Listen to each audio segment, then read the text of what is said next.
Sir జెన్జీని attract చేయాలంటే ఇక లిటరల్గా చెప్పాలంటే బుట్టలు వేసుకోవాలంటే లేదా వ్యూవర్షిప్ రావాలన్నా హిట్ కొట్టాలన్నా జెన్జీని ఉద్దేశించే రాస్తున్నారు ఈ మధ్యకాలంలో చాలా సాంగ్స్ కూడా.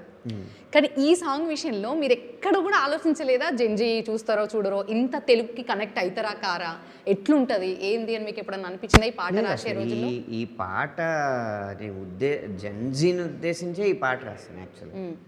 అందుకనే మీకు అర్థం కాని పదం అంటూ పాటలో ఉండదు. ఆఖరి లైన్ తప్ప నీకు నెగ్గే నైజం అర్థం కానట్టే. అందులో నైజం అన్న పదం అర్థం కాకపోవచ్చు అంతే, కానీ ఒక్క పదమైనా లేకపోతే పాట స్థాయి తగ్గిపోద్ది.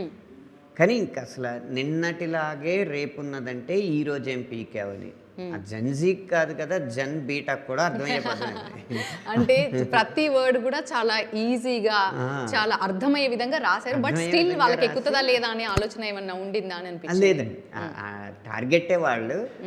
వాళ్ళకి నచ్చి, మా భయం ఏంటంటే వాళ్ళకి నచ్చేలా రాస్తున్నాం కాబట్టి ముందు తరం వాళ్ళు ఏమంటారు అన్న ఆలోచనతో చాలా జాగ్రత్తగా రాసాం. వాళ్ళకి నచ్చేలాగా వీళ్ళకి నచ్చేలాగా ఉండేలాగా.